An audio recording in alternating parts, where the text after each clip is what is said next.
आए पोइ वक्त वारन में चार चांदी दाना उछले। बचपन खसे जवानी खां अॻु पीर ॾेई पोड़ो करार ॾेई छॾियो। पर तुंहिंजे दर ते दीदूं अॼु बि विछाए वेठा आहियूं त तूं ईंदे, हा ईंदे ज़रूर।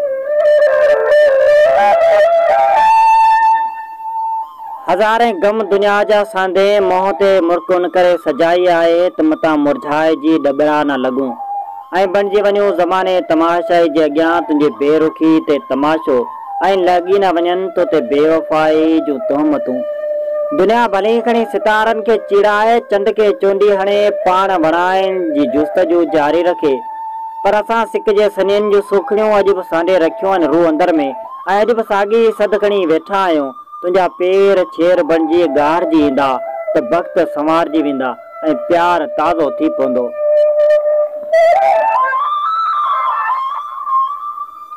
तो कॾहिं वढियल वण जे ॾार मां निकिरंदड़ रस ॾिठो आहे? कहिड़ी न तकलीफ़ थींदी आहे जिस्म जो उज़वो कपण सां। तूं सोच त तुंहिंजे विछड़नि सां रूह कढियो वियो आहे मुंहिंजो, जिगर कपियो वियो आहे मुंहिंजो, त पोइ आऊं कीअं पेड़ान मां पची जियां पियो।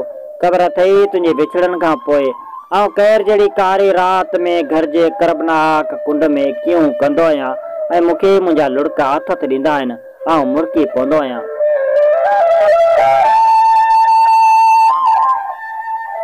जंहिंजो अखियूं दिलबरनि जे दीदनि में दम बसमल करे ज़िंदगी जो दाम दाव ते लॻाए छॾींदियूं आहिनि, उन्हनि खे बम्ब रातियूं वॾा ॾंभ ॾेई वेंदियूं आहिनि ऐं उन्हनि जी हर घड़ी सकरात मिसल हूंदी आहे। तूं त महिलातनि जी जुस्तजू ऐं आसाशनि लाइ उॾामूं कयूं, पर अफ़सोस जो तुंहिंजा पर कढे सोड़े पिंजरे में क़ैद करे केॾारनि जी किफ़त में बि तोखां सारंग ॻाराया विया ऐं तूं पंहिंजे मन जो मातम रूह समातनि ते महदूद करे छॾियो। मूं तुंहिंजी बाज़ियाबी लाइ एहतजाज बि कया, पर तुंहिंजी सरकार अमृत बणिजी पुरमन एहतजाज खे शरपसंदी जो नालो ॾेई छॾियो ऐं उन खां पोइ मूंखे सिर्फ़ु मौत जो इंतज़ारु आहे। छो जो तूं रीतनि रस्मनि जे वर चढ़ंदे का बि मज़ामत न करे सघे ऐं आऊं अकेलो ज़माने जा सितम सहंदे माठ जो रोज़ो रखी छॾियो जेको न तो खुलरायो ऐं नई टोड़नि जी मुंहं में सत हुई। ईअं बि न आहे त मूं अंदर जे उलाह खे लफ़्ज़ी सूरत में ॿाहिरि कढे अंदरि ठारे छॾियो आहे। ईअं बि न आहे त डायरी जा वर्क मूंखे तुंहिंजी सिक लाहिण में मददगार आहिनि। मञा थो त ज़ख़्म भरिजी वेंदा आहिनि, पर नासूर तॾहिं छुटंदा आहिनि जॾहिं को दर्दनि खां आजो वेझ मरहम ॾींदो आहे। कसिन जे कपनि जा अक गवाह आहिनि तुंहिंजे नासी नेड़नि जूं निहारूं, निमुरियनि मथां बंबूरियुनि जा रक्सा आहिनि तुंहिंजे अलमासी यकीन जो कसम, तुंहिंजे लाल गुलाबी लबड़नि जूं मुरकूं सिंधड़ी अंब जहिड़ो चाह ॾियनि थियूं, पर तस्वराती तौर तोसां मुलाक़ातूं हाणे चिड़ाइनि थियूं।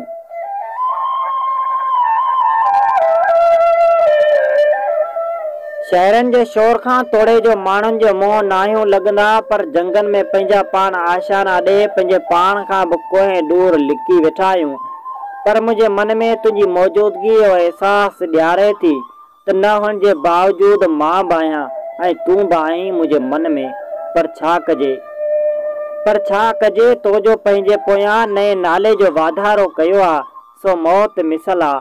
बसि हवा न आधार को हथ लोड़े छॾींदो कर, छो जो तुंहिंजो सनियो साह के ऑक्सीजन जा घुरबल आहे।